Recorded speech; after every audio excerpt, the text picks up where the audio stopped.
समस्त शिक्षक साथियों को शिक्षक दिवस की बहुत बहुत शुभकामनाएं। दो पंक्तियों के साथ गीत की मैं एक कहानी सुनाना चाहती हूँ।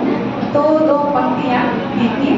हे गुरु ब्रह्मा, हे गुरु विष्णु, हे शंकर भगवान, आपके चरणों में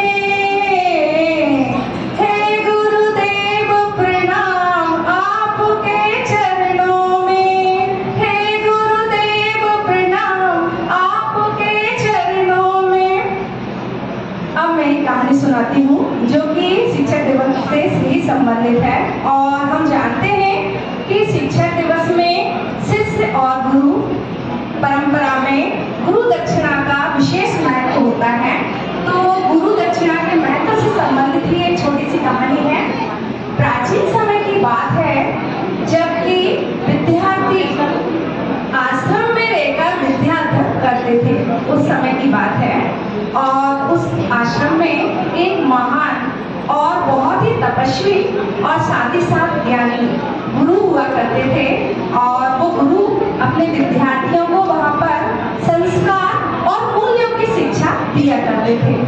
एक समय की बात है जब गुरु जी अपने विद्यार्थियों को शिक्षा अध्ययन करा रहे थे और उसी समय अनायास ही उनके मन में एक विचार आया और उन्होंने सोचा कि मेरी उम्र बढ़ रही है और मैं वृद्ध होता जा रहा हूँ और इस आश्रम का संचालन के लिए, आश्रम की व्यवस्था को देखने के लिए एक योग्य गुरु की आवश्यकता है। मेरे ना रहने पर ये आश्रम की व्यवस्था बिगड़ ना पाए, तो मुझे अपने रहते ही एक योग्य शिष्य का चुनाव यहाँ पर कर लेना चाहिए। तभी उन्होंने चिंतन किया, मनन किया और सभी जो उनके विद्यार्थी थे सभी बहुत ही योग्य थे, गुणी थे, अनुभवी थे। और क्योंकि गुरुजी ने सभी को बहुत ही अच्छा ज्ञान दिया था, तो गुरुजी ने अपना ध्यान से उन्होंने से देखा और मनन किया, चिंतन किया। इस आधार पर उन्होंने दो शिष्यों का चुनाव किया और दोनों शिष्यों को अपने पास बुलाया। दोनों शिष्य गुरुजी के पास आए, उनको प्रणाम किया और गुरुजी ने कहा कि देखो, मुझे हिमालय पर भगवान की भक्ति हेतु जाना है और इसलिए यहाँ आश्रम की व्यवस्था के संचालन के लिए, देखने के लिए, व्यवस्था संभालने के लिए मैं आप दोनों को यहाँ पर व्यवस्था संभालने के लिए नियुक्त कर रहा हूँ। और साथ ही साथ मैं जाने से पहले आपको एक वस्तु देकर जाऊंगा, कुछ सामग्री देकर जाऊंगा, लेकिन जो सामग्री मैं आपको जैसी देकर जाऊं, आप वो सामग्री मुझे वैसी की वैसी ही चाहिए। तो गुरुजी ने ऐसा बोला। दोनों शिष्यों ने ध्यान देकर सुना कि गुरुजी ऐसी क्या वस्तु हमें देकर जाने वाले हैं और गुरुजी कब जा रहे हैं, तो हम दोनों को ही क्यों देकर जा रहे हैं। तो गुरुजी ने उन दोनों को बुलाया और एक एक मुट्ठी गेहूं एक एक पोटली में बांधे और गुरुजी ने दोनों को दिया और कहा कि देखो, ये गेहूं है, इसको संभाल कर रखना है और मैंने जितना दिया है उतना मुझे वापस चाहिए, इससे कम नहीं होना चाहिए। अब गुरुजी ने बोला कि मैं जा रहा हूँ, हो सकता है मैं वापस आ जाऊँ। यदि मैं वापस आता हूँ तो मुझे गेहूं इतनी ही मात्रा में चाहिए। अब गुरुजी चले जाते हैं और जैसे ही गुरुजी जाते हैं, दोनों शिष्यों ने गुरुजी की आज्ञा को शिरोधार्य कर गेहूं ग्रहण किए। और पहला शिष्य जो रहता है उसने गेहूं लेकर, गेहूं की पोटली को लेकर, जो भगवान गुरुजी कहते हैं कि मैंने तुम्हें जो एक मुट्ठी गेहूं दिए थे, अब मुझे वापस चाहिए। अब पहले शिष्य से बोला उन्होंने, तो पहला शिष्य खुश हुआ और उसने कहा अभी लेकर आता हूँ। और वो जल्दी से मंदिर में जाता है और जो एक मुट्ठी गेहूं दिए हुए होते हैं, उस एक मुट्ठी गेहूं को शिष्य लेकर आता है और गुरुजी को लाकर समर्पित करता है, देता है। वो कहता है, गुरुजी आपने जैसा कहा था, मैंने गेहूं को वैसे के वैसे ही रखा हुआ है।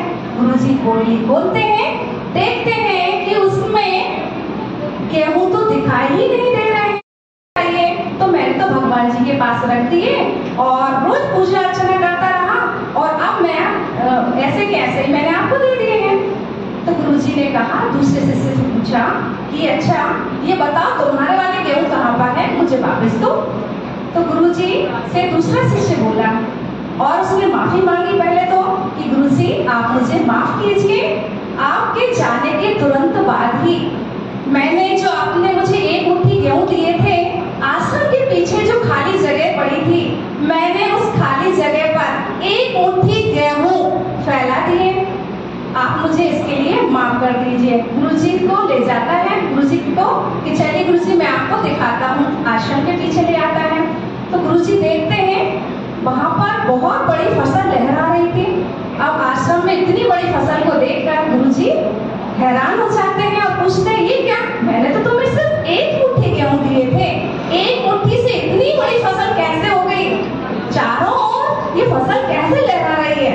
तो उसने जवाब दिया, गुरुजी मुझसे गलती हुई, मैंने आपकी आज्ञा नहीं मानी, लेकिन मैंने गेहूं को फैला दिया और आपके जाने का लंबा समय हो गया था और मैंने जो गेहूं फैला दिए थे उससे जो बीज उत्पन्न हुए उसको मैं क्रमानुसार हर वर्ष फैलाता रहा और ये इतने सारे हो गए हैं। तो गुरुजी बहुत खुश हुए और गुरुजी ने कहा कि तुमने मेरी विद्या को सार्थक किया है, मेरे दिए हुए ज्ञान को आज सही उपयोग किया है, तुमने मेरे दिए ज्ञान को अपने पास में नहीं रखा, उसको फैलाया है। जब दिए हुए ज्ञान को फैलाया जाता है, बांटा जाता है, तो वो दिन प्रतिदिन बढ़ता ही जाता है। ये देखकर गुरु बहुत खुश हुए और गुरुजी ने कहा यही सच्ची अर्थ में गुरु दक्षिणा है। गुरुजी के द्वारा दिए हुए ज्ञान को यदि हम फैलाएंगे, उसको अपने पास में नहीं रखेंगे, तो वही सच्चे अर्थ में गुरु दक्षिणा है। गुरुजी बहुत खुश हुए और दूसरे शिष्य को भी अपनी गलती का एहसास हुआ और उसने गुरुजी से माफी मांगी। इस प्रकार